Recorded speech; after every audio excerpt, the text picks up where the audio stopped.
Okay, good evening. We're on a live webcast. I'm Simon Benninga. I'm a professor here at the Reconati School, and I'm also the director of the SOFR International MBA program. And for those of you who don't know, the SOFR program we're in our third year this year. It's an international program that draws students from all around the world in English, one-year MBA. And this is the third year that we've put on an event like this called the What's Next event. And this year it's What's Next for Capitalism. In the lobby out there, I reminded somebody about what Winston Churchill said about democracy. He said democracy is a terrible system, but it's better than all of the alternatives. So I'm not sure that you will agree about this tonight, but we'll hear your opinions.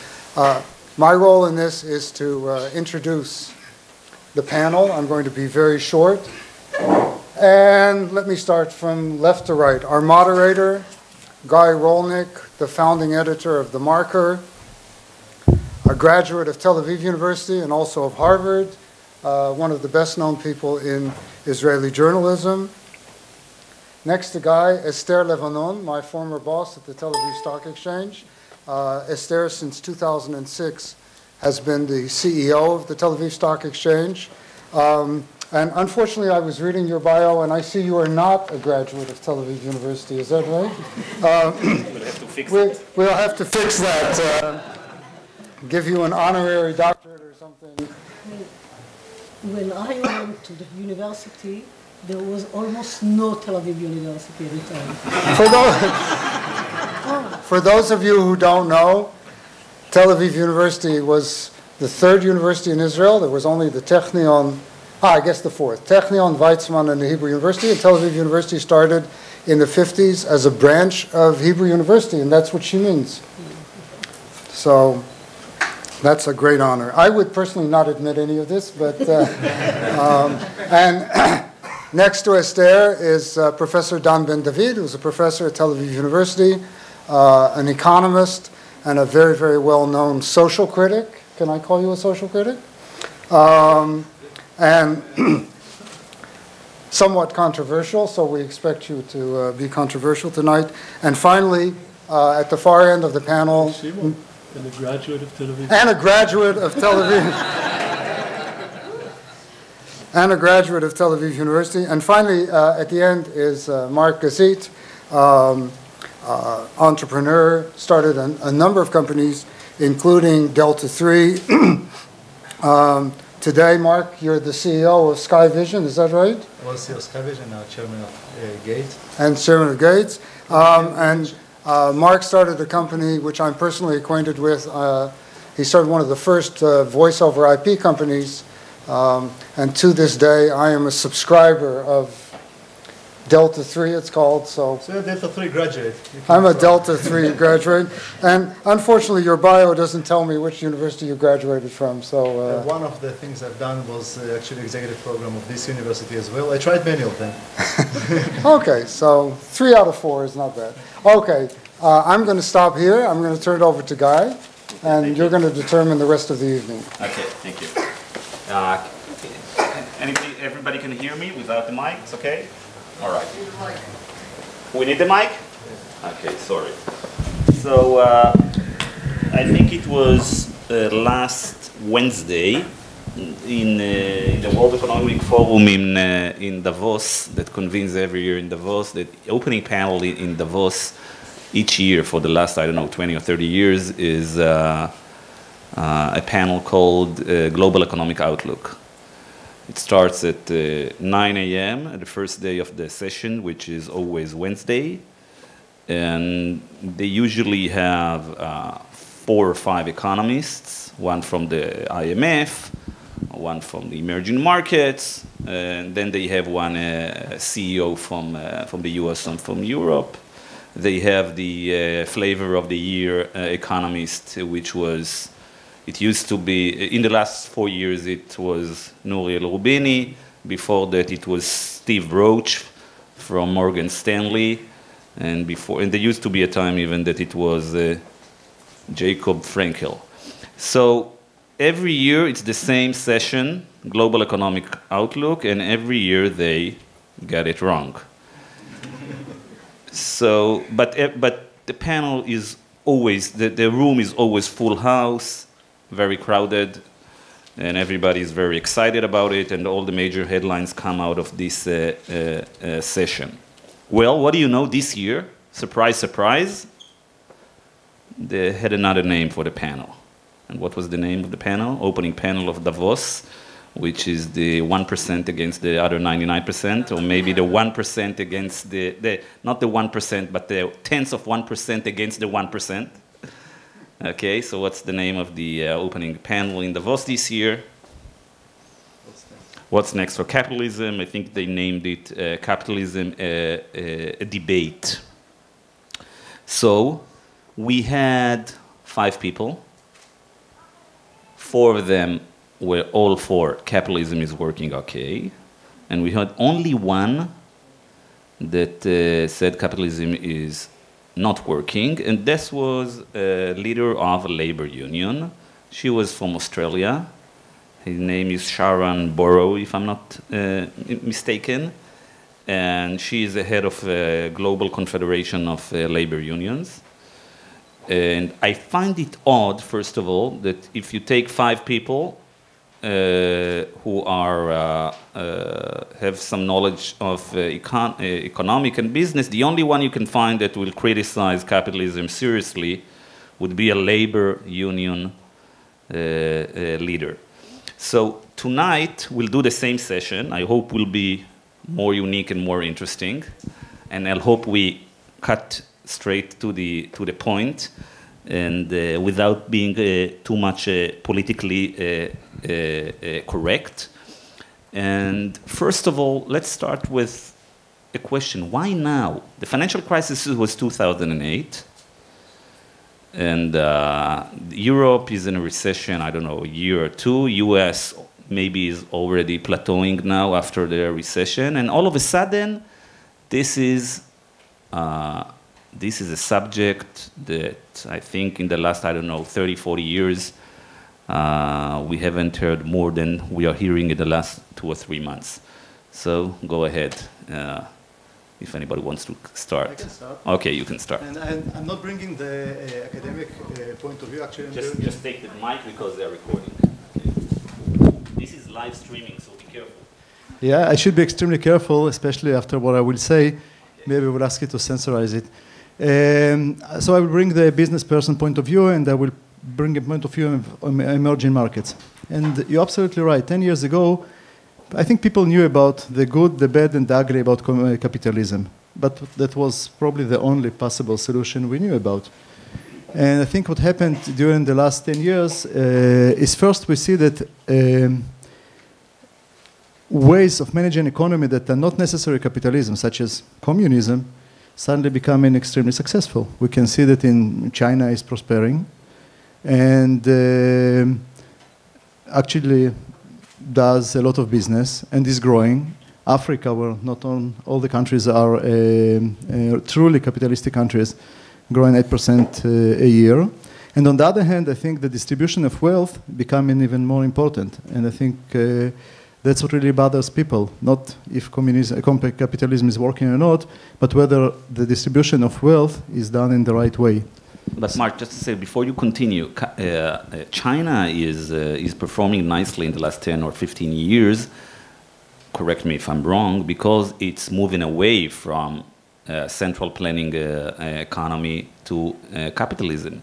So can we say that it's working very good because of the governmental intervention, and maybe because the percentage of the government in the share in the economy is declining in the last 15, 20 years? So I'll give a quick answer, and then probably others would like to comment on that. If you will ask Chinese, and I asked Chinese government, how do they call the system? They say it's definitely communism with Chinese flavor. So they don't call it capitalism. I agree with you, and that it might be considered capitalism. Deng Xiaoping was told to say that rich is beautiful or rich is glorious.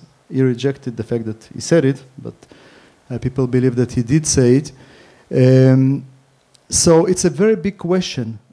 Do they move in from communism to capitalism? Or do they actually doing what capitalism should have been doing, which is on one hand having free economy and respecting the right of people for private property, but on the other hand having government doing the wealth distribution, because that's what they consider to be doing.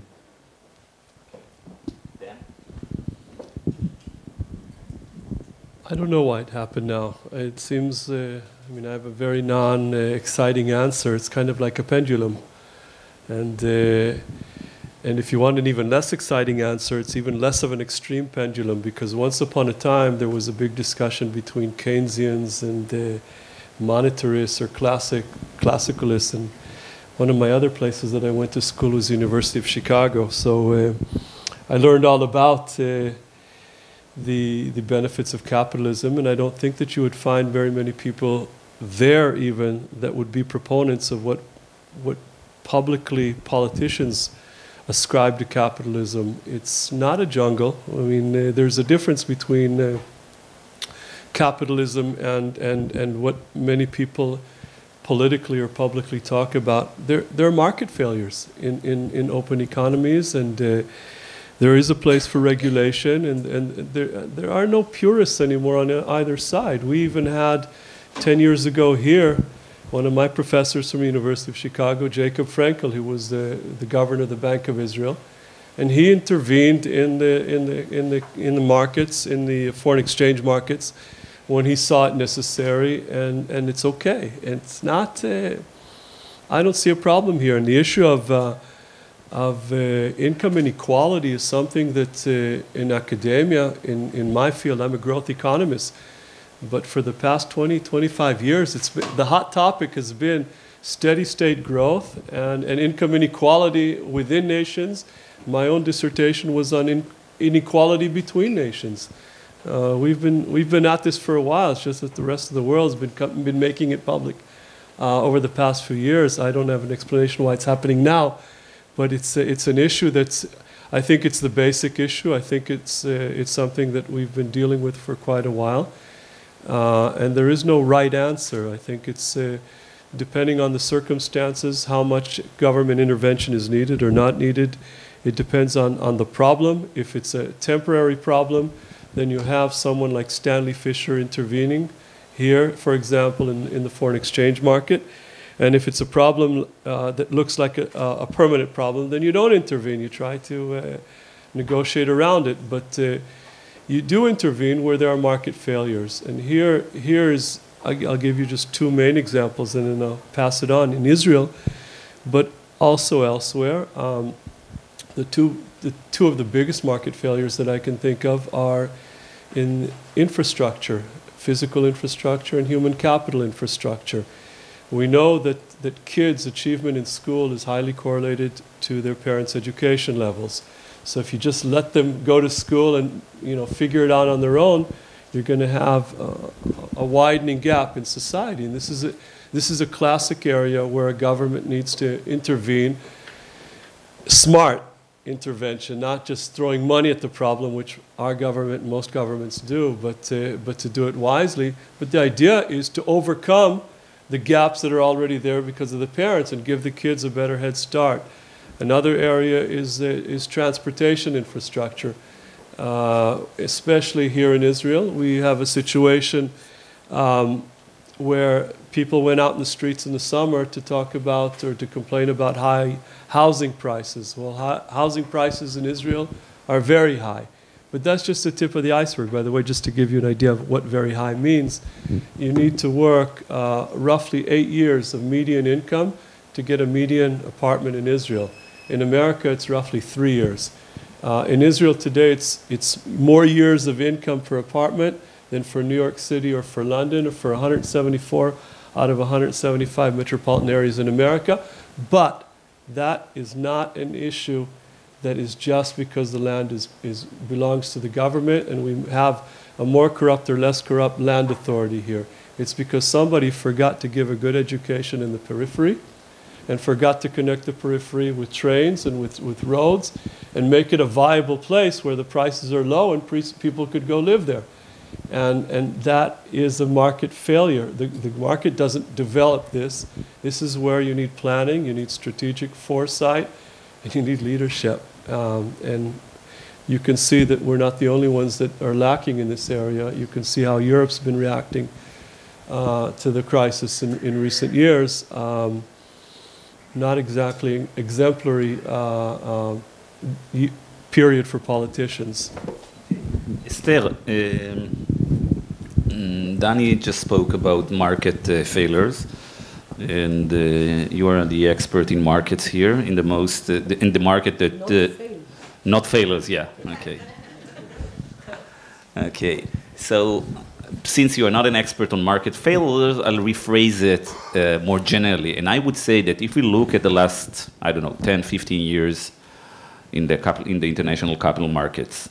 And we see the allocation of capital, we see the financial crisis, we see the share that the top management got, and the top bankers, and the top money managers, and so on. We have to ask ourselves: is the market allocating capital efficiently? Or do we have a severe market failure?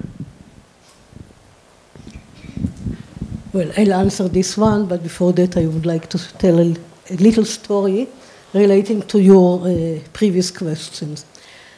I think I was lucky to be in New York on the week of September 15th, 2008. That's the day that Lehman Brothers collapsed. And that was a pre-arranged visit, so I had interviews on all the leading networks. And 2 days after Lehman Brothers collapse, I had an interview, CNBC, from the floors of the New York Stock Exchange with one of the best anchors they have. And he asked me before we started the formal conversation, why do they think that if they'll help AIG, it's going to help when it didn't help Bear Stearns? Now, I have to admit, I had no clue about it. I didn't really know. I think he's more expert than me, especially about the US markets. I managed to say something, because I had to say something. It probably looks to him quite intelligent, but I managed to get out of it. But what I discovered that people started realizing on this particular week that what's next for capitalism is the right question. But somehow we got out of that crisis too fast. That's something I'm saying over and over again, especially about Israel, that we got out of the crisis so fast we didn't really learn all the lessons that should have been learned. So now people are coming out of the closet and admitting what they realized 3.5 years ago. So that's at least my theory about why it's happening now. It should have happened then, and it really did.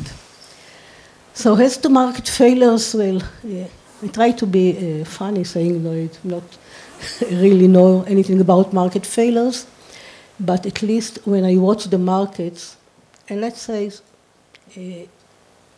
start with 2008, there was no connection between what happened with the economy, what happens on the markets, and as I say, we went out of it quite fast, and then we found ourselves again into the same kind of problems. There is no way I can explain what's happening in the market, why it's going up, why it's going down, why Greece affects the whole world the way it does, whether it has any reason to do it or not. And we are following, by the way, I don't know whether you are following the markets, but Israel behaved exactly last year like Europe. And as much as we are connected to Europe and about 30% of our exports is going to Europe, there is no real reason why we should copy Europe that close. And relating to your question, people became too greedy. They started thinking that they are the experts, they know all the answers, they are the best, and they made a lot of money. In 2007, they believed that because they were so smart, that's why they did it. Actually, that was the markets and not how smart they were. And we all now learning from that lesson, and it's a very dear payment that we have to pay for that. Esther, you're saying that people became greedy, and when you answer that, this is your answer, I'm worried, because I say, well, nothing is going to make people less greedy. Okay. Nothing that I know of. Maybe I should have started what I told my colleagues before we started here. I came from a very socialistic house. Karl Marx, The Capital, was on one of the shelves in our library. I have to admit, I never read it. But it was there, so that's my heritage. So even though I'm at the Tel-Aviv Stock Exchange for over 26 years, I haven't really become a real capitalist, and I try to warn Guy before that if he's relying on me to be the capitalist here, I'm not. Okay. I'll rephrase the question with which I started to say, do we have, when Danny talks about market failures, and when Mark says that there is a problem of wealth distribution, can I phrase the question this way? Do we have a problem with the system, with capitalism, that is bound to have market failures? Or do we see in a lot of places, and maybe in Israel, that we don't really have capitalism, but rather have the form that is called crony capitalism? Mark. So first I was listening to you and to Esther, and I was trying to think for myself, am I optimistic or pessimistic? When I listen to you and what you know about people, I recall that the difference between optimistic and pessimistic is that pessimist is an optimist with much more information. So you have internal information from the stock exchange. I don't know what does it mean. I think it's a very good question, because when I sort of prepared myself, I tried to answer myself a question that I guess interesting for many of you. How many of you would like to be a billionaire?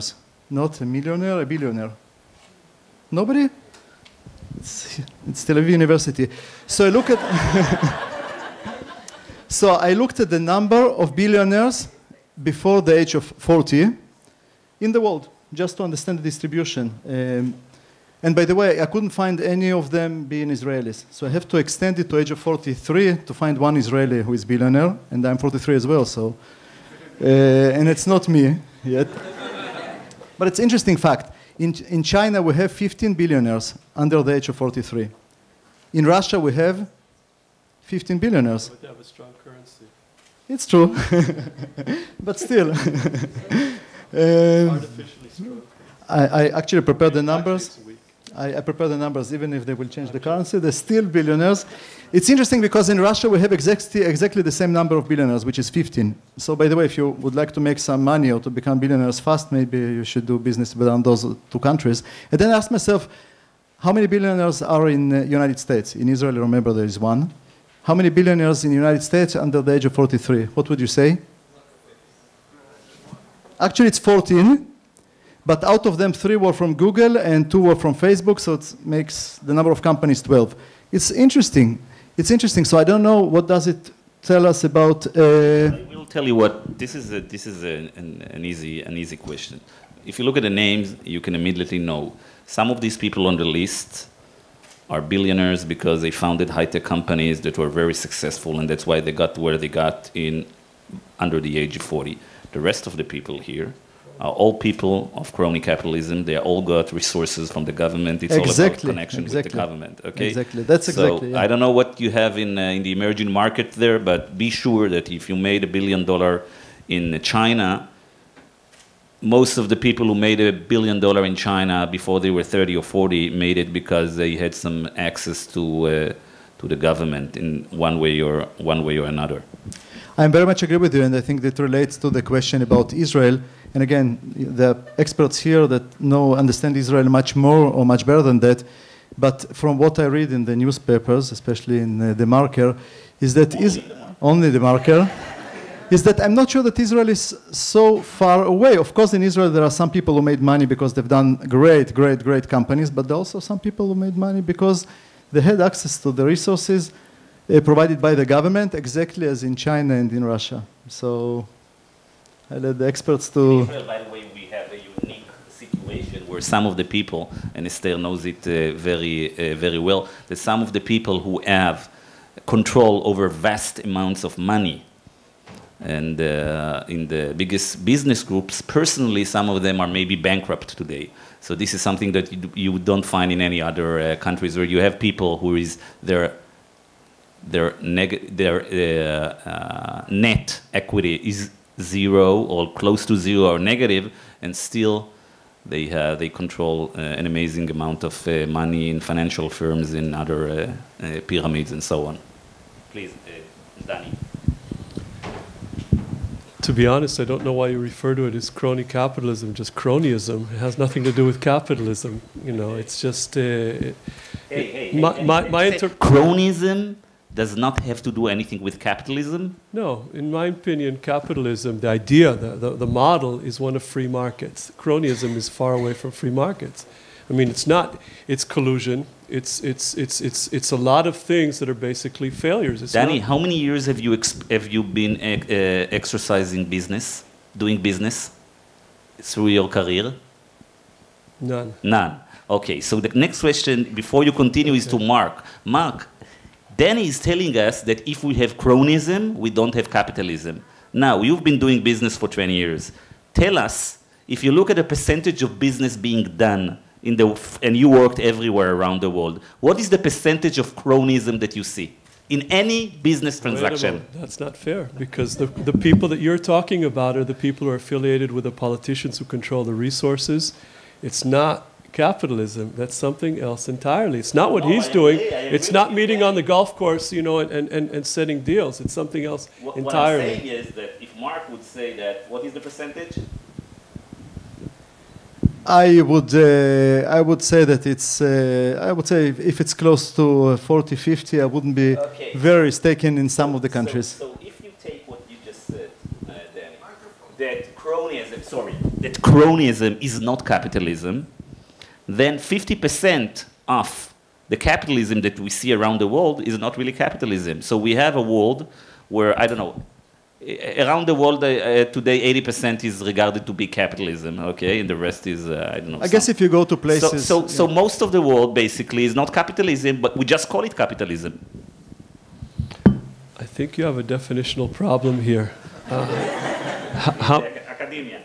And how many years were you in academia? So not enough. Yeah. What we refer to, okay, is something that is closer. When I think about, I'll just not say we, I'll say I. When I think of capitalism, I think of free markets. I think of a situation where you don't have monopolistic behavior, although you may have monopolistic competition, but not collusion. I mean, these are problems with free market behavior, okay? And what you're talking about is at the fringes, okay? And there's a big range here between social capital, where if you meet the right people because you went to Harvard or you went to Stanford, that's one thing, okay? But meeting the right people because you know Putin or you know the guys in charge in China and you get a hand on the oil or on the other natural resources, or here, the kinds of things that we have, the control of from newspapers to leveraging all kinds of other companies. I don't see that as capitalism. I see the major problem. And part of what we're trying to do now is a corrective measure in that regard.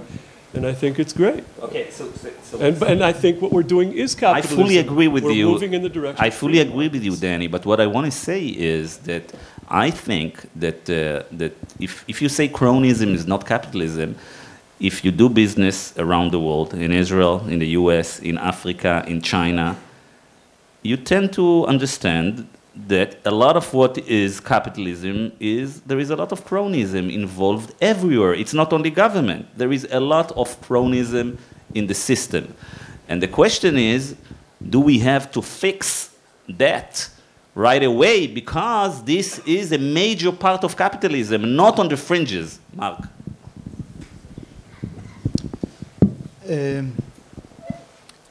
Actually, I have to say that you said that you're not a capitalist. I did read the Capital by Karl Marx. By the way, I heard that it has a new translation to Hebrew, so you're all invited to read it. Somehow people really think that they should read it. And I did become a capitalist. I do believe in capitalism, but I think what Guy said is exactly right. I think capitalism sort of got confused. And instead of serving all the shareholders, serving the stakeholders, it serves the shareholders, which is a big difference.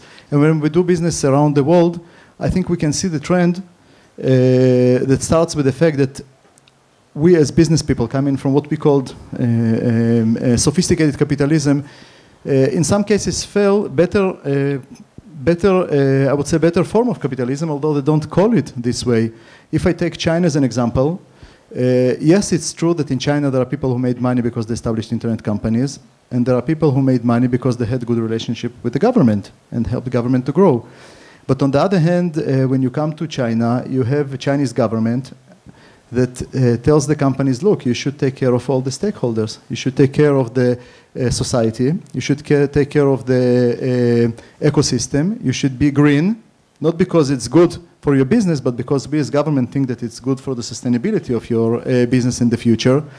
And in our world, the sophisticated capitalistic world, and I came from last week I was in another university called Harvard. I've done 1 week, and it was amazing to see that even the academia starts to think about the fact that the old sophisticated capitalism that took a share only of the value of the company to the shareholders and forgot all the stakeholders, which are the customers, the employees, the society, the ecosystem, actually was not sustainable. So again, I believe that what you said is exactly true, and if we will not make this move, I think we'll face more and more challenges, and I hope we'll not go to 1917, where everybody will have to read Karl Marx.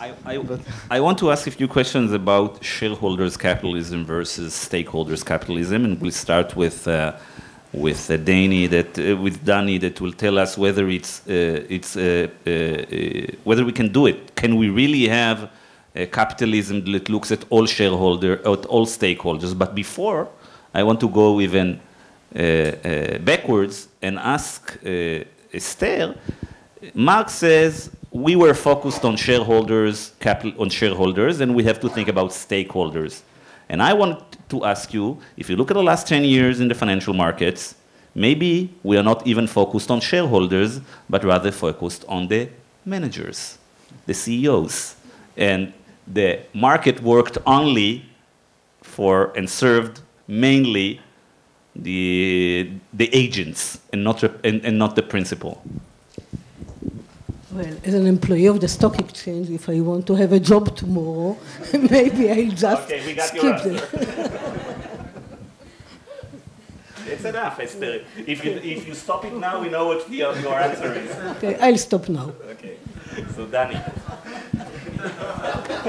Danny, the question is again, can capitalism, can free market work not only for shareholders, but rather for all stakeholders? Suppliers, customer, environment, government, employees, everything. We can maximize on all fronts. Have no idea.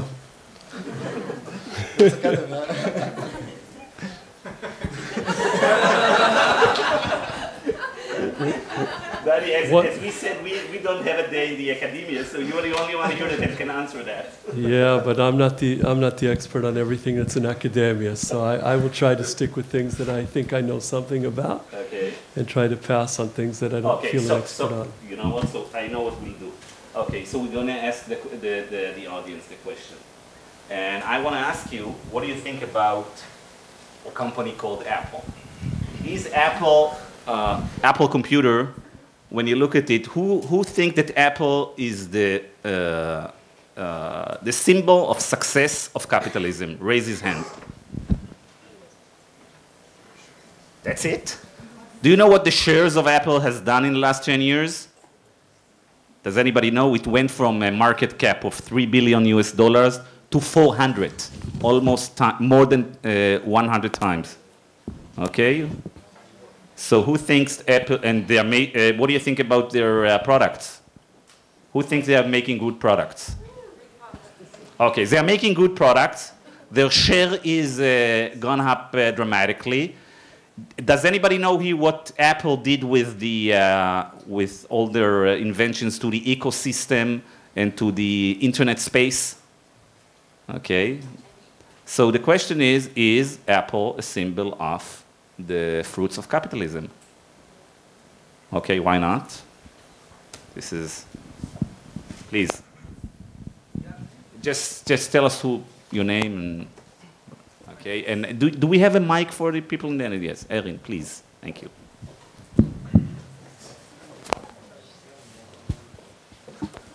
We just moved to the Q&A part of the session.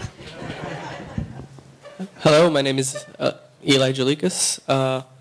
You have to ask yourself, what is going to happen with Apple once there's no Steve Jobs to do the new, I don't know, iPhone 5? Or will it sustain itself in the next few years? Okay, but I think that even if it does not sustain itself in the next few years, it still doesn't say anything about capitalism. Please.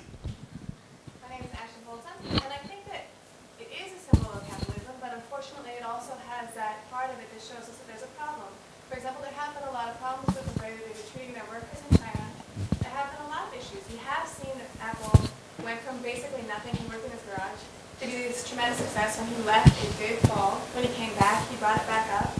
It is a success story in a way. But again, you really have to look at what is the underlying disease. There is a small problem, or maybe it's a bigger problem that we only hear a little bit about. Who is aware of the investigative reporting done in the last week in the New York Times about Apple? Okay, so anybody who read that piece would like to tell us if you think there is some sort of a problem with capitalism, how it was exercised by Apple, please.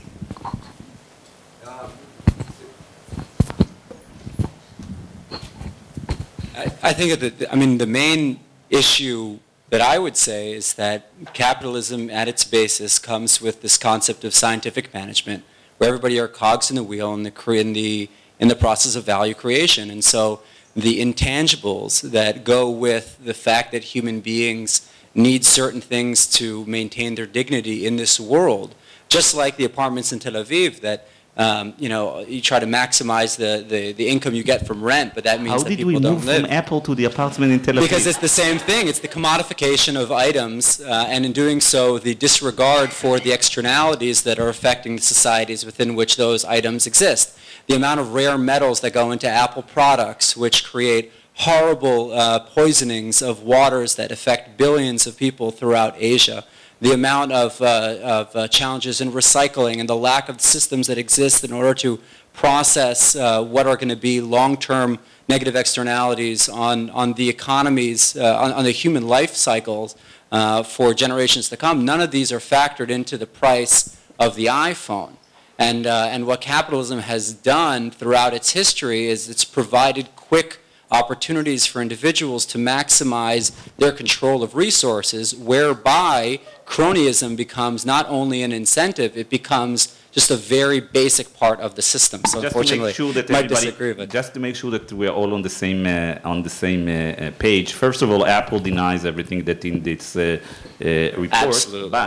But what the reporters in the New York Times wrote, one of the things that they wrote is that Apple, which is the most successful company in the last 10 years, and employs hundreds of thousands of people in the suppliers in China, Apple makes sure that the margins, the profit margins of their suppliers are very, very thin, not to say close to zero. So if you want to work with Apple, show us your numbers. We'll make sure that you'll squeeze you all to the end to make sure that we get the margin. And of course, everybody wants to work with Apple because of the brand and because of the volume. So this is capitalism. And then you go to the suppliers and you look at the work conditions. And some people say that the work conditions could have been much, much better. So Apple says it's better in other parts of China, but maybe that's not an excuse. Guy, one quick comment. No, don't comment. Tell us how to solve it. How to say? Actually, I wanted to give you some food for thought. Because if you can, we'll make you CEO of Apple. Okay. So first, to the gentleman mentioned the real estate in Tel Aviv. Steve Jobs said that his vision is Apple on every desk. Do you remember? That was done when nobody knew what Apple is except of the fruit. And they've done it. I think today every real estate in Tel Aviv has Apple on someone else's desk. But on the other hand, Apple today has amount of cash that much more or equal to the entire government budget of some governments. So it's another interesting thing to think about. What does it mean for capitalism when actually, if we take the combined reserves of all the successful companies, like Microsoft, like Apple, etc., what it does for the political orders when those companies actually can influence the political decisions. And I will not tell you how to solve it, but on the other hand, I just want to mention here that we're talking about... Otherwise, Danny would have to... I will tell Danny to... But think about it. We talk about capitalism and communism as two economical systems or regimes. But actually, there is something more that comes with it, which is a political regime as well. And, you know, there are many good things about the way Chinese government deals with what they call communism, but it's actually capitalism with distribution of wealth, but it's depend on one single person. And I think there's something very good about democracy because we at least not depend on one single person, with the fact that government is weak, etc. And when I look at companies like Apple, they also depend on one single person. So just to sort of close the loop, I'm managing companies, and one of the things that you become CEOs will say to your employees probably is that I will listen to all of you, but you should remember that company is not a democracy. And I think a big question to put here is to what extent government should be involved in what I call distribution of wealth, but it's more than that. I'm not necessarily know the right percentage and what's the right solution, but you ask for some solution, and for your promise to be the CEO of Apple, I have to work hard at least to think about it. So I think part of the solution can be communism, but with a much stronger government that really sees its role, how to make sure that companies do take care of all the stakeholders, and then I think that's what's happening in most of the countries, including Israel. There is a regulation, and the goal of the regulation is actually to make sure that companies don't only take care of the shareholders or of the CEOs, as you said, but also don't forget that there are other parts. And it's just one thing, and it's still an inherent problem because CEOs, especially of public companies, have to think short term. And after they finish their quarter, or maybe their 5 or 10 years term and get the bonuses, they move to a different job. But companies have to think about longer term, and that's why we need to take care of all the stakeholders. Otherwise, we will run for the quick buck, but somebody else will eat the not very nice fruits of it, which will not be Apple, probably. Okay.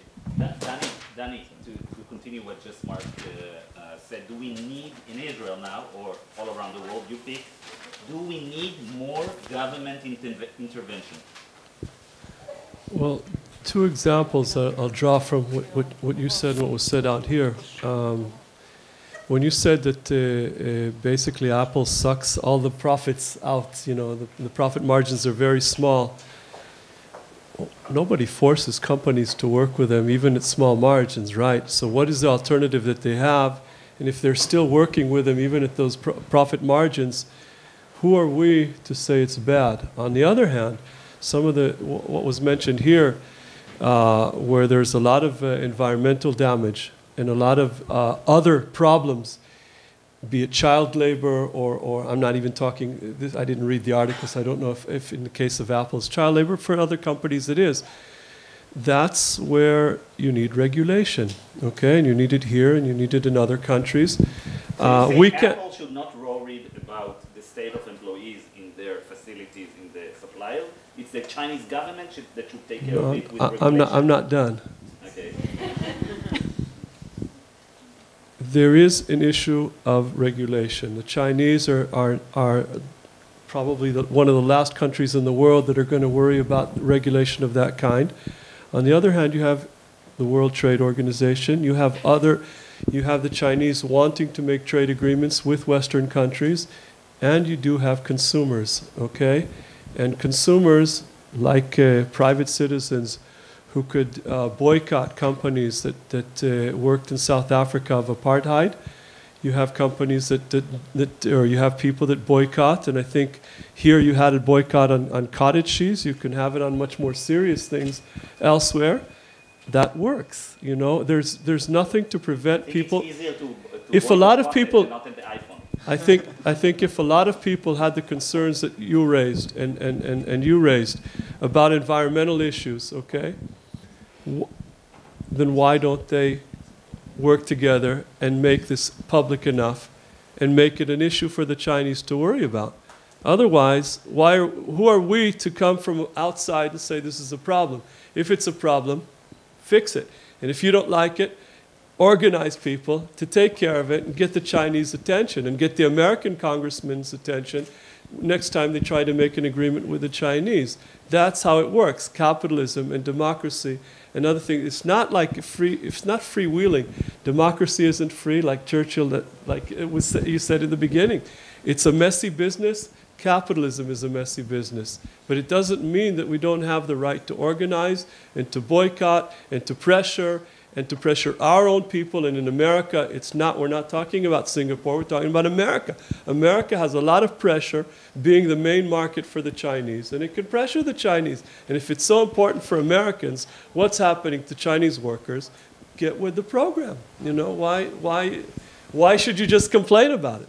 So again, is it a problem for the Chinese government, for the American government, for the World Trade Organization, or also a problem for Apple? These are problems that are solved by regulation. In Western countries more or less regulated away child labor. They have environmental laws. They have all kinds of laws that are not very well enforced in many cases, which is another issue that we've neglected completely here. You can write any regulation law that you want, but if you're not enforcing it, you have another issue here.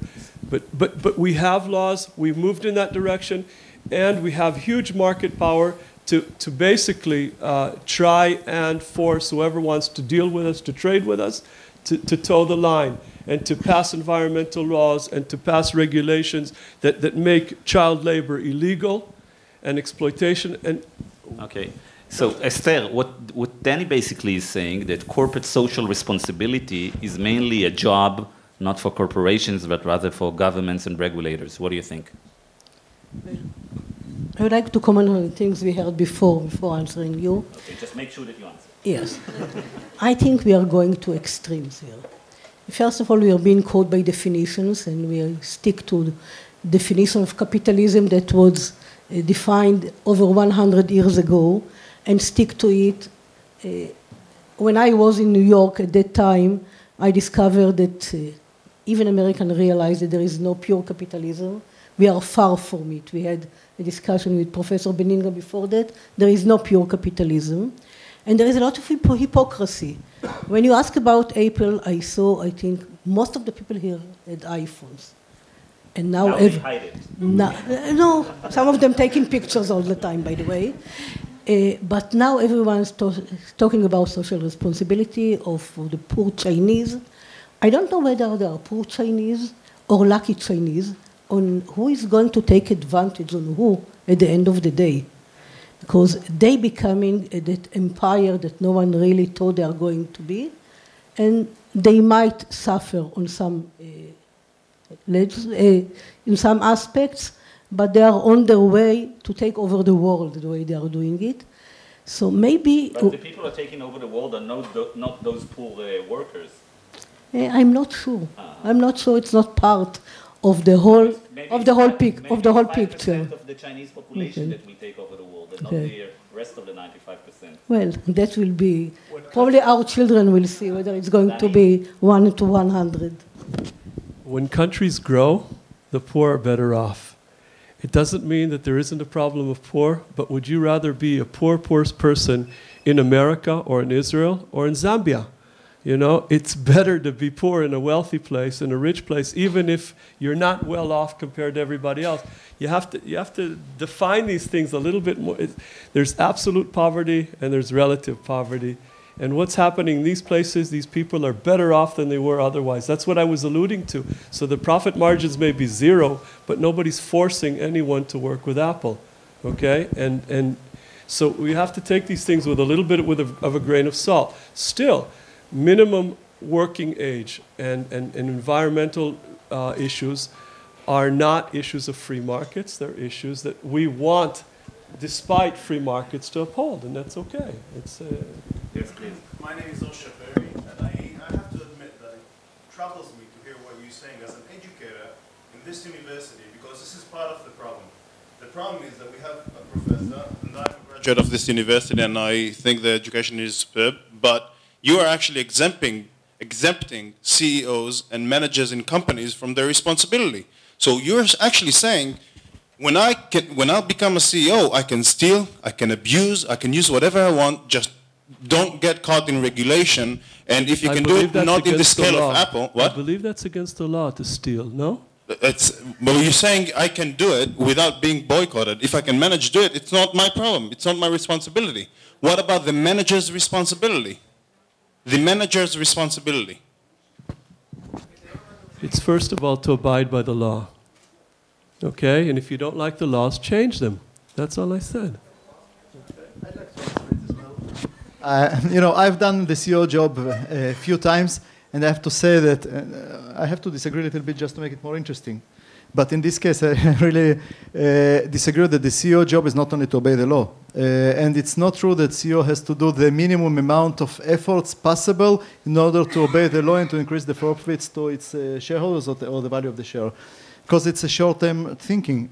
And by the way, today, for example, I just wanted to sort of ask you, okay, so if in Nigeria it's legal to steal, but in the United States it's illegal, so Nigerian CEO can steal in the United States? And the answer is no.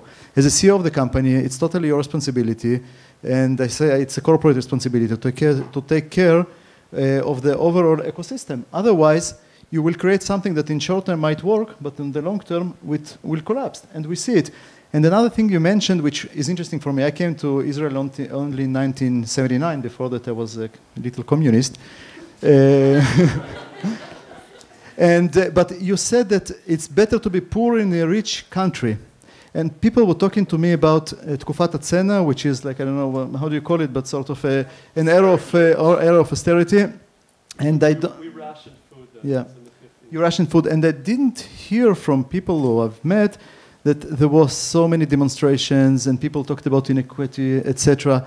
Actually, everybody was poor. Everybody was fighting for the country. Everybody was sort of feeling that it's part of one country. And now when Israel is in an extremely good position, and I agree with Esther that this crisis didn't hit us hard, it looks like now the poor people in a rich country fighting for it. So is it true that it's better to be a poor person in a rich country than being an equal citizen with honor and respect in your own country? Where's the, you can applause, it's a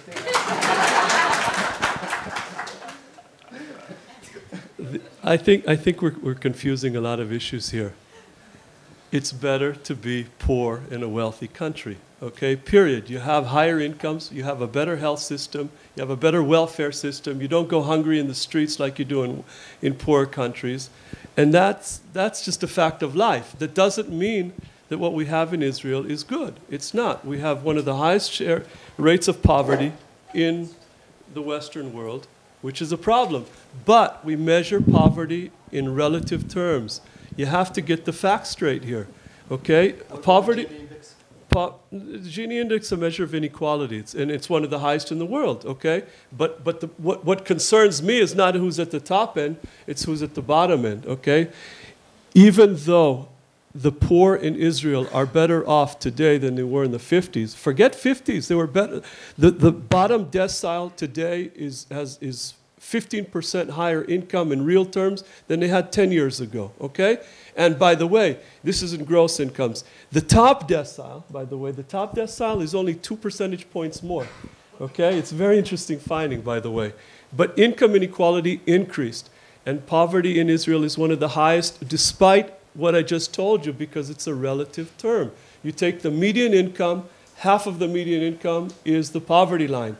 And we have 1/3 of Israel's families that live below the poverty line, which makes it a severe problem, even though they're better off than in Zambia. It's okay to say it. It's not, we shouldn't confuse things here.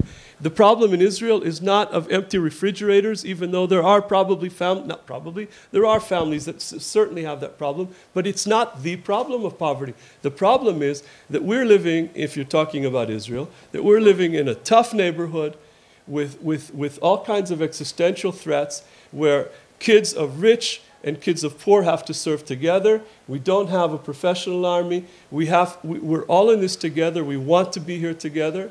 And therefore, the issue of inequality and poverty in Israel is probably not just more acute because it's higher, it's more acute because I think it's becoming existential. We're leaving a huge part of our population behind.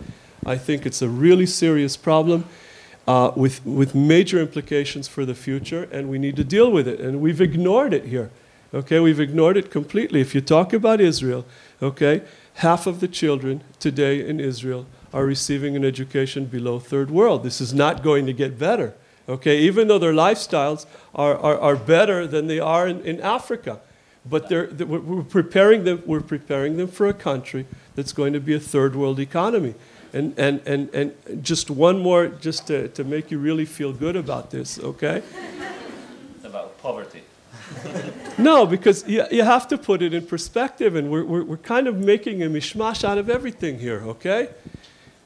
These kids are our future, okay? And when you look at it in Israel, half of these kids are either Arab or Haredim. The increase in the state schools, in the non-religious schools, in the past decade was 0, okay? Less than 0.5% in 1 decade. In the Arab schools, 37% increase. In the Haredi schools, a 57% increase. And we are giving them an education that's below third world. That's where we're going. Even though they live poor today, they're living much better than in Africa. Totally irrelevant, okay? Because we're preparing them for a third world economy. Who needs a first world army? Not going to happen, okay? It becomes existential. There are other issues going on here in Israel that I think we need to focus on. Esther would like to be the arbitrator between Mark and Danny. And Danny gave us the Chicago approach, and he said if there is a problem with the workers in China, shareholders, stakeholders, capitalism, the government should deal with it. Mark, as a CEO, said no.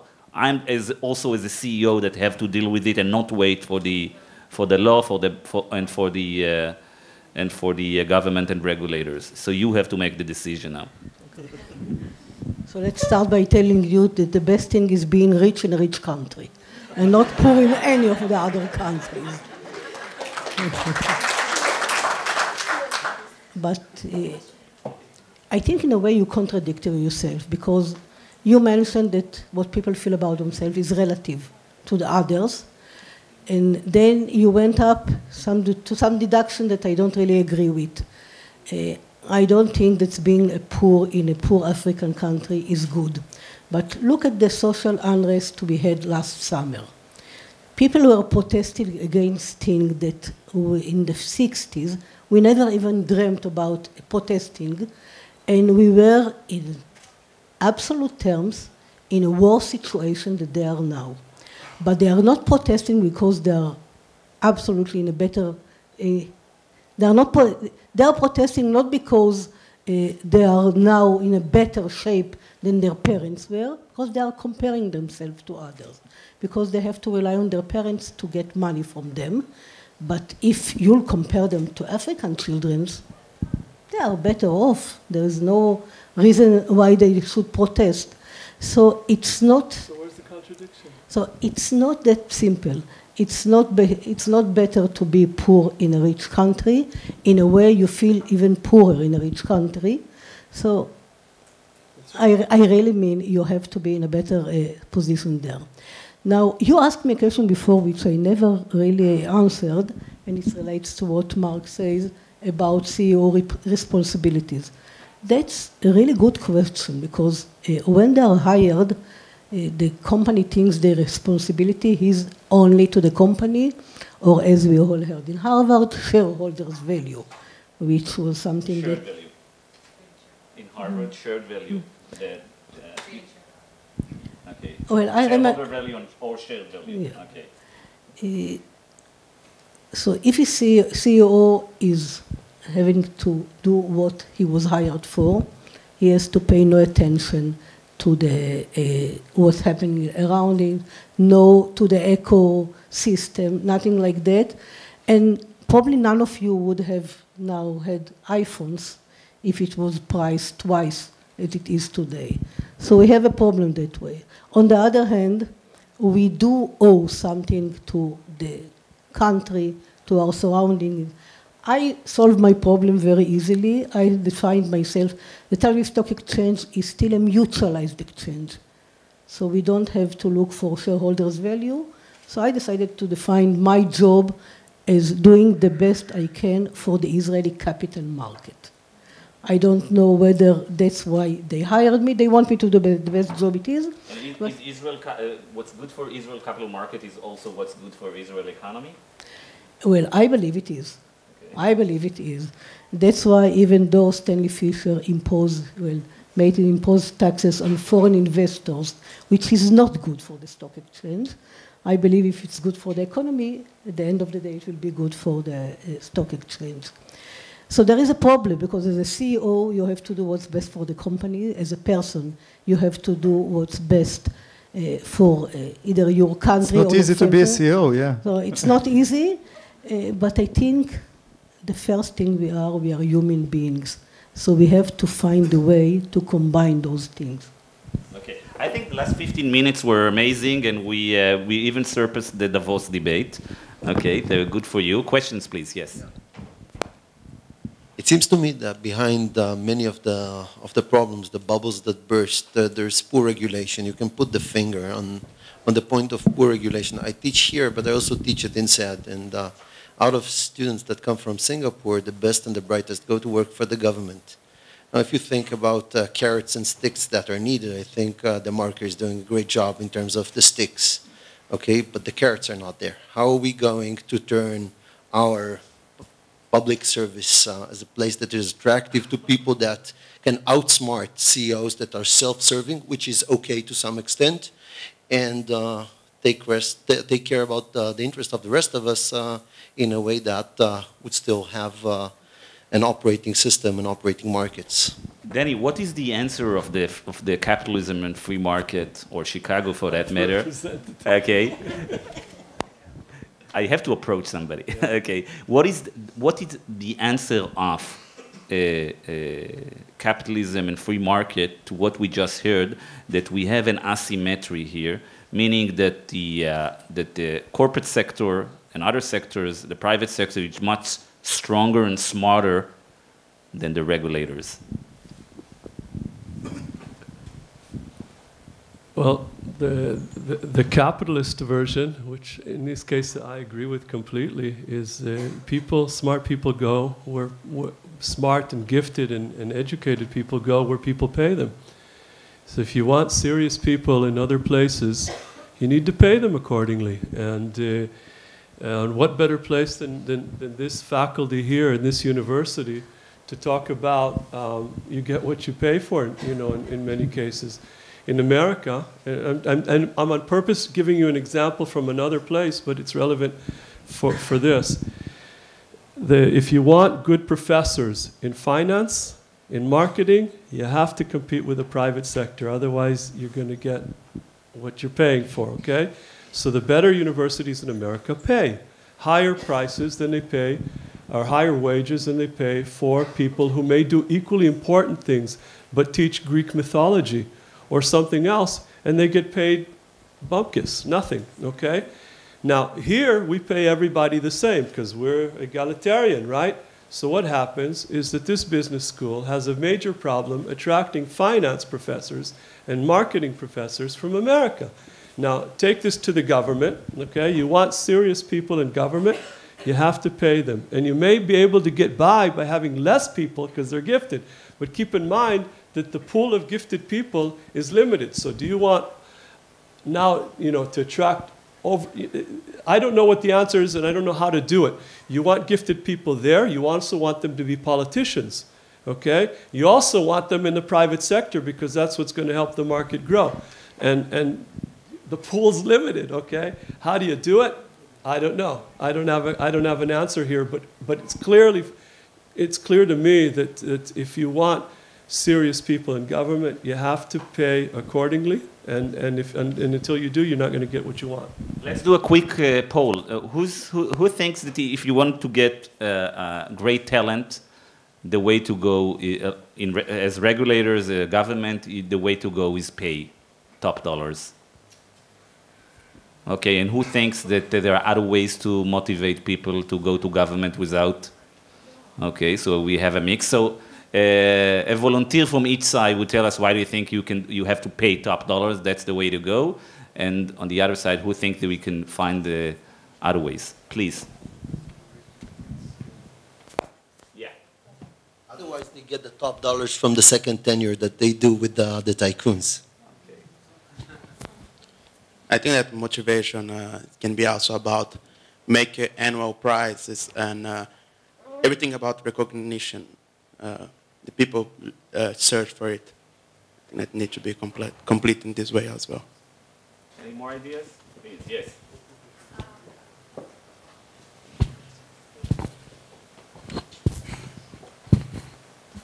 Hi, my name is Sivan Raz, and I used to work as a policy analyst in the Canadian government. And I was, sorry. So I was a policy analyst in the Canadian government as of January, like beginning of January. So I was contacted on a regular basis by headhunters offering me a lot more money than I was making in the government. And I wasn't interested because there's a lot more to it. And I don't mean to just sound very idealistic and everything is pretty and flowers, but yes, there are people who do want to change and to access things. So while you go into the corporate world and you could be a small fish in this huge sea of, if I go to Apple, what am I going to do? Whereas in the government, I have access to making a change into people who I wouldn't necessarily have access to, and to doing things and to being more productive than I would in the private sector. Okay, any more ideas, remarks? Yes, please. Just a second. Okay. Just take a mic. Mic is behind you. Okay. Hi, Shirley Harrell, and I'm a SOFR alumni and work at the Root Institute. I was just going to say that there's a lot of social benefits of working, let's say, government agencies or NGOs, for example. At the same time, there's a lot of business minds lacking in these fields. So I would say in terms of salary, that can be balanced out by other incentives, such as social benefits, but we still need more business graduates to go in the other direction. I would like to add one thing here. When I say you need to pay more, you don't have to pay the same, okay? There shouldn't be a misunderstanding here. If we want people to return to Israel, we don't have to pay American salaries. People return to Israel because they want to live in Israel, okay? But you still have to, you're going to have an increasing problem here, the bigger the gaps. And here too, when we talk about government, you have other benefit.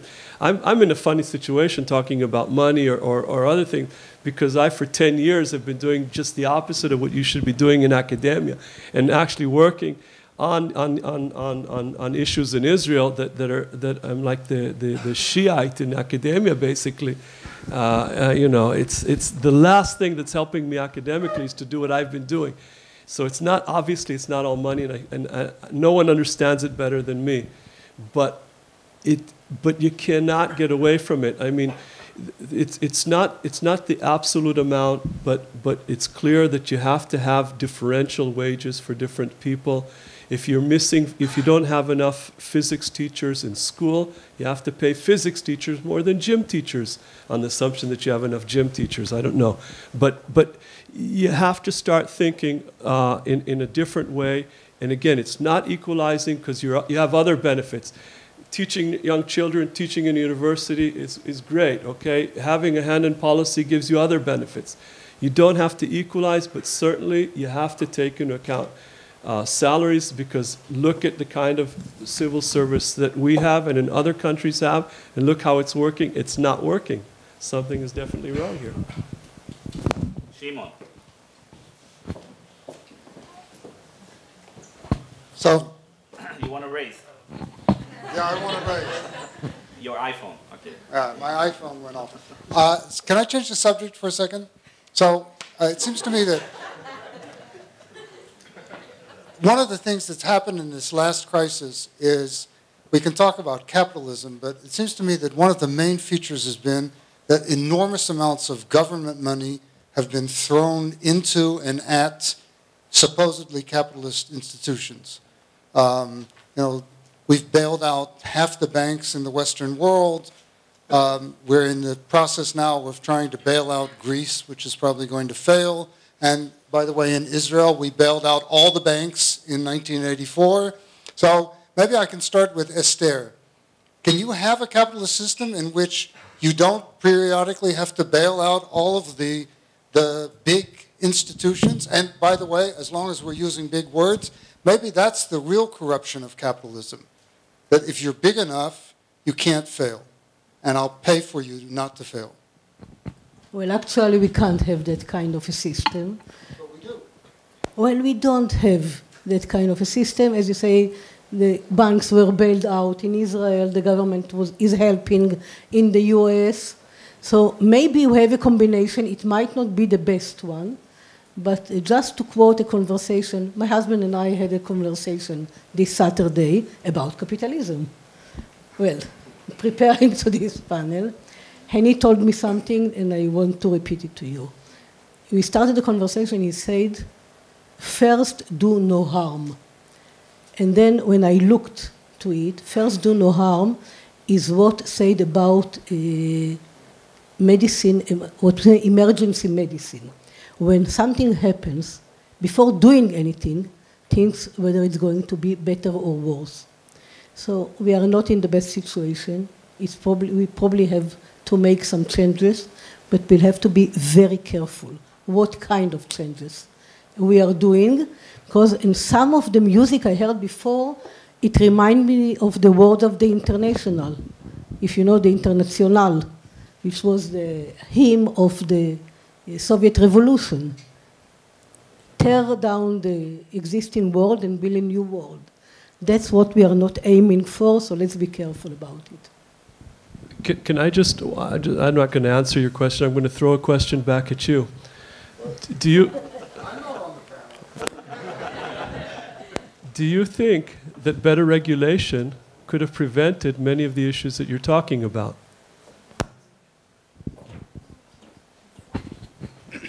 The question, yes, in some sense, although I'm not totally sure, because it seems to me that one of the lessons of capitalism is that periodically you have these crashes, and then you go, and either you bail out the General Motors.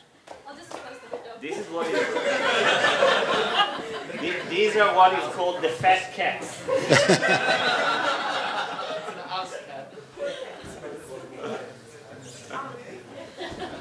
So in some sense, yes, I think we had a failure of regulation in the last 10 years. And under, by the way, the slogan that we don't really need to regulate, the markets will do it all for us. But the other lesson is that from the 30s, that we can go and let everybody fail, which is what happened then, and then the system crashes to hell in ways that are unimaginable. So I don't know if there's a solution to this.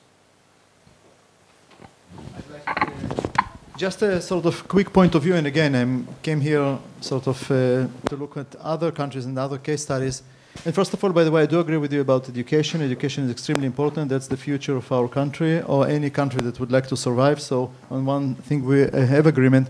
And regarding the question of government intervention and actually financing, I just look at the quote from Premier Jiabao from China 2010. And they said that the only two countries that really crossed the crisis very well were China and Israel. And what they've done, they put 1 trillion yuans into the financial system, but they had one big difference that I think differentiates them from the United States. When they put this money in the companies didn't dare to pay huge bonuses. And if I remember, the bailout that was paid to some of the financial institutions in the United States actually eventually ended with still huge bonuses paid to these people. So just another question about the way we should take care of the government money. Okay, any more questions? Remarks, questions, ideas? Please.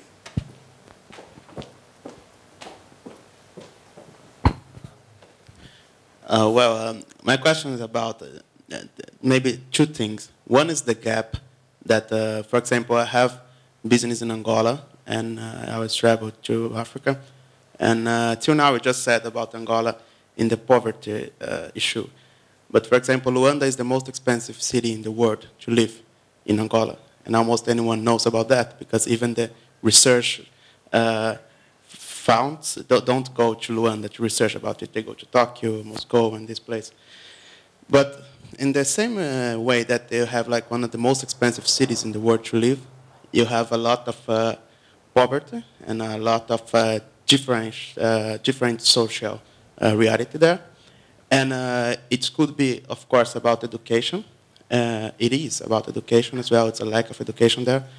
And regarding the word education, I want to know how you can help to make with our children or with our youth to make a new mind about capitalism with a green economy, let's say like that.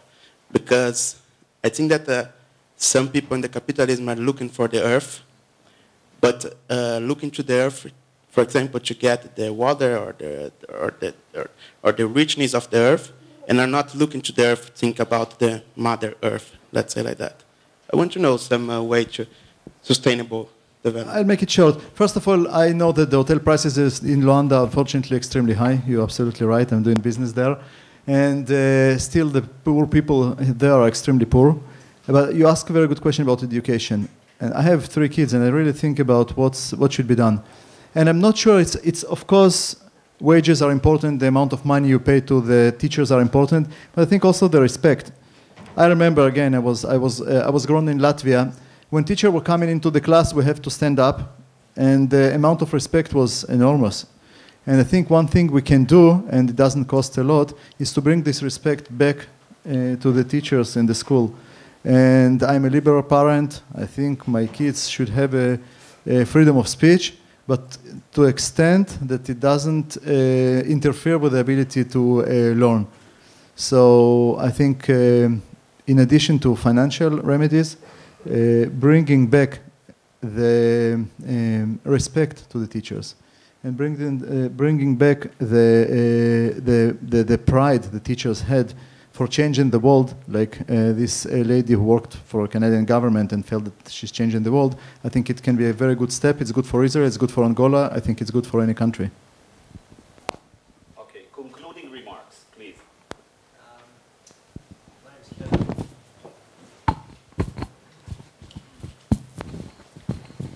My name's Kevin. I'm from Australia, and I think the majority of people in this room are also immigrants or studying here from first world countries, the States, Australia, Canada. And when we come to Israel, one of the biggest concepts mindsets that we try and change is this ability of knowing people as opposed to what we know. This idea of kombinot and protixia. In order to achieve in Israel, to get far, to make it, you need to know people. How much does this add to this concept of Cronyism, and how much does it affect, do you think, Israel's capitalism?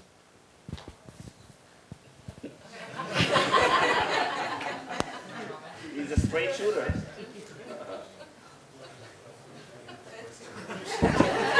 I see that I have no choice. So I will actually throw the question back to you.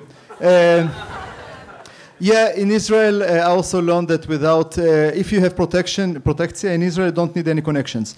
But then I came to China, and they taught me that guanxi, I hope I pronounce it right, is a very important term. And then I came to the United States, publicly traded company, and I understood how lobby is important to do business. So it's a good question. We're all human beings, and I think in a way we feel very close to the people we know. I know that on one hand you call it protectia in Israel, but on the other hand, being an alumni of Harvard Business School doesn't really hurt your chances of finding a successful job. So is it connections or not? It's a good question, I think. I don't care. Yes, please. The terms earlier of creating shared value and corporate social responsibility were raised. Corporate social responsibility in Israel isn't really happening. It's, you know, sort of PR, and it's just a bunch of Simon fill in the blank. So I just wanted to know from you guys what you think about that, the reasons behind it, and also just to make it relevant to all of us, what business schools in Israel can be doing to improve. What's your name? Shirley. Shirley. Esther, this is your call. Shirley says that Madad Ma'ala, corporate social responsibility, is just an index and it does not have any connection to reality.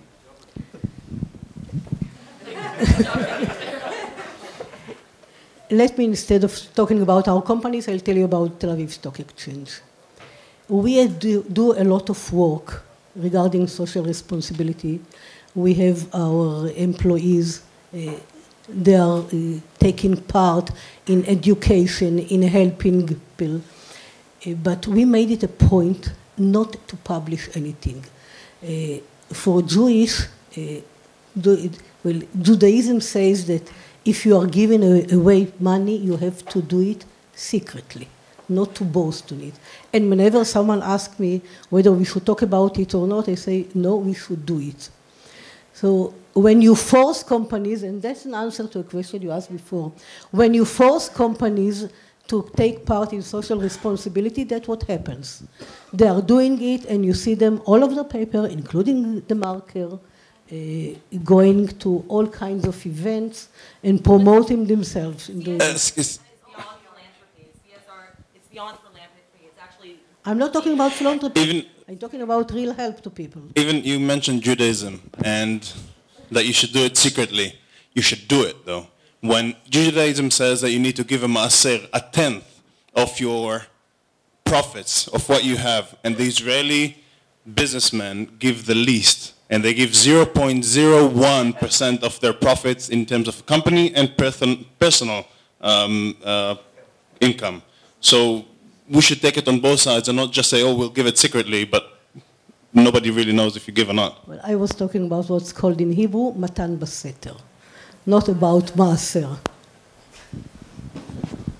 I can give you a little bit of a personal angle to this. I had a research center called the Taub Center in Jerusalem. And one of the things that we find is exactly along these lines, but I don't have an answer, by the way. It's much easier there's much more of a culture of giving in America or in other places, primarily America in this case, compared to Israelis. But I don't know how much of it has to do with maybe a tax system that kick-started this whole process. It's very advantageous to give. I mean, we get donations from a number of people in the States, but they all make sure that we have the right tax breaks that they can get. You know, you can get down on the Israelis, okay, but the Americans are very, very adamant about getting their tax breaks. Now, if you were to create an equal system, I don't know if they would behave the same. I don't know. I've never tried it, and I don't want to try it. On the other hand, the Israelis who are involved do it ima neshama. You know, I mean, you may have less of them, and they may not. They don't talk to you about the tax breaks so much, but they care about. Again, I'm doing something that I shouldn't be doing because I don't like to work with anecdotes. I'm a researcher.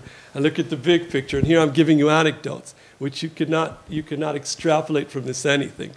Okay, you could just take them as anecdotes.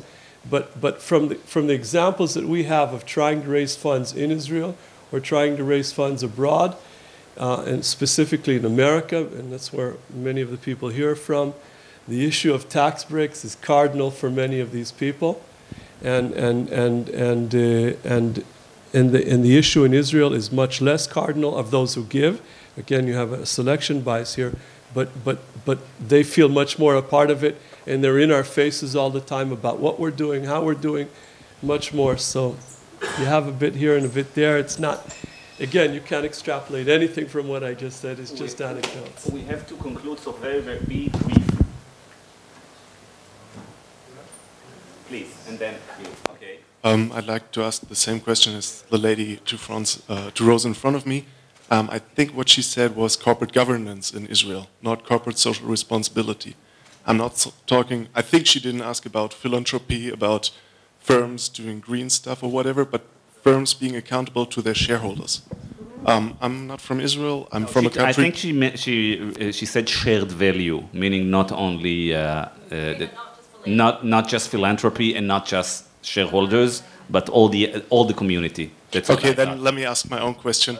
I'm from a country where corporate governance is not at the same level as in the US.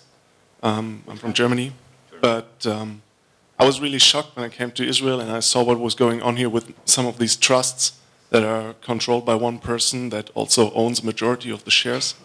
And I would like to ask you a question, especially as the CEO of the Tel-Aviv Stock Exchange. I had the feeling that many of these issues are closely related also to the current economic discussions here, like, for example, the chairperson of one of the major food producers is also the main shareholder. That's something that's completely unimaginable for me. And I think that creates a major part of the problems that you have here in Israel.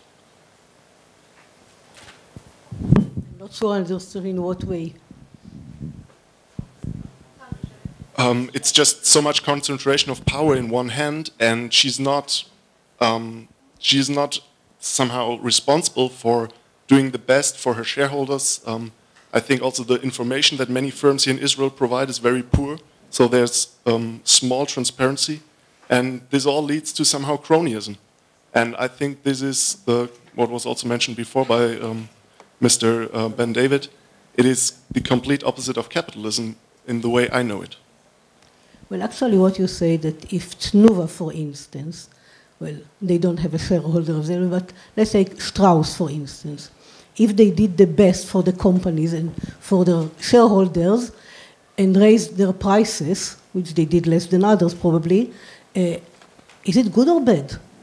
Do they have to take care of their shareholders or of the public? Well, we probably want them to do both. We want them to have high profits on one hand, and on the other hand, not to raise prices. And in a way, there is a contradiction, and you have to find a way to find a solution between those two. So there is the government who imposes taxes, or you have the antitrust to take care of that, but you can't have it both. You want a capitalistic world on one hand, and you want to have lower prices for products on the other hand, and you want the government to subsidize kindergarten, but also to lower the taxes. It's not working together. That's mathematics, it's not economy. It can't work together, so you have to find a compromise between all those. Okay, one more question? No. Actually, as one of the organizers, I want to ask the last question. But actually, I'm taking it into my own. What is your name? I'd like to hear, just as we wrap up, from each of the panelists, do you have one fear for the future of the economic situation or capitalist system that we have now? And do you have a possible remedy that could make that go away, meet that fear? Yeah, I'm talking really sort of very limited to Israel. I live here, my family lives here. And my main concern is education. I think one of the very rare assets we have here is our sort of brain power. And if we can't keep it, I'm not sure that all the gas we found in the sea will compensate for that. So that's my main concern. And the remedy is to make sure that we will not get there. Again, I agree with you completely. And I just take this a bit step further. We as Western societies are very paternalistic. It's not very politically correct to say this, right? But we're very paternalistic. We force parents to send their kids to school. And in most countries, we also force the kids to study certain stuff, okay? And that stuff, in my opinion, has to include not only the toolbox to work in a modern economy, but many of the values that are common across Western countries and across other countries. It's our responsibility to teach the children. And you're going to get a different result, I think, if we realize our responsibility to our children as societies, they have to get a much better education, especially in Israel, and especially in these areas, so that when we talk about the issues that were raised here, or we talk about segregating women, the people that we're talking to will understand what we're talking about. Okay? One thing I would like to add, just a quick one, talking about sort of financial language, the capitalistic language. We come into an era where, I'm talking about education, where the fixed assets in our balance sheet goes to sleep at their evening and then comes back to the work at the morning. So if we'd like to take care of the balance sheet of our companies, we need to take care of the people who are working. Actually, I'm quite worried about what the government is going to do. It became very popular to intervene in anything, to change things.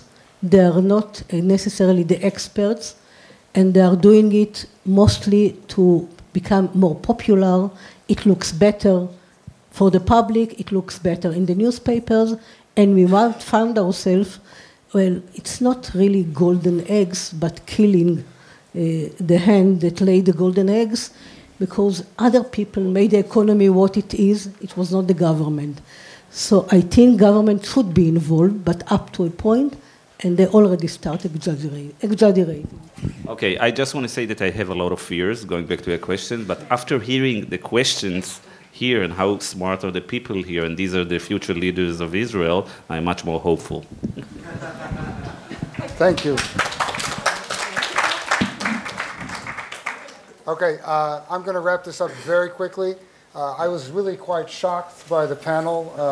Turns out that one of Israel's top capitalists reads Marx in 2 or 3 languages, and the head of the Tel-Aviv Stock Exchange has Marx on her bedside table or something like this. And one of Israel's top academic social critics turns out to be a staunch capitalist. I don't know. There's something wrong here, but we'll analyze this next time. The only thing that wasn't shocking is your excellent comments and Guy's very adept control of the panel. So I want to thank all of you.